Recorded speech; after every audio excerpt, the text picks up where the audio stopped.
તો પોલીસ ભરતીમાં હાઈટેક ટેકનોલોજીનો મહત્તમ ઉપયોગ કરવામાં આવ્યો।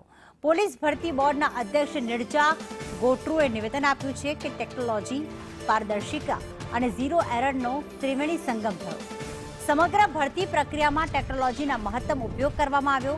ઝીરો એરર ટાર્ગેટ માટે ફૂલપ્રૂફ વ્યવસ્થા પણ કરવામાં આવી। તો દરેક સેકન્ડની ગણતરી માટે RFID ચિપનો પણ ઉપયોગ કરાયો। શારીરિક કસોટીમાં પગમાં RFID ચિપનો ઉપયોગ થયો। ઉમેદવાર માટે સ્થળ પર જ અપીલ બોર્ડની પણ વ્યવસ્થા કરાઈ।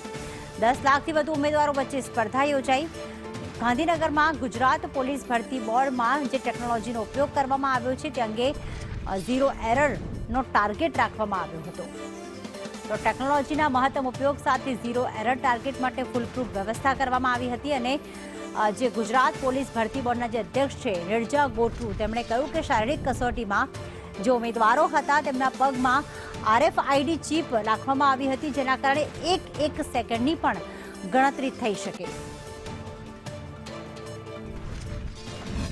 પોલીસ ફિઝિકલ એન્ડ્યોરન્સ ટેસ્ટ અને ફિઝિકલ સ્ટેન્ડર્ડ ટેસ્ટ એટલે બંને કામગીરી કરવામાં આવી રહેલા છે। અને એ દરમિયાન દરેક તબક્કાએ વધુમાં વધુ ટેકનોલોજી વાપરીને પારદર્શિક રીતે ભરતી થાય એટલા માટે ગુજરાત પોલીસ ભરતી બોર્ડનો પ્રયાસ છે। અને ઝીરો એરર અમે ટાર્ગેટ રાખીને દરેક સેન્ટરમાં CCTV મોનિટર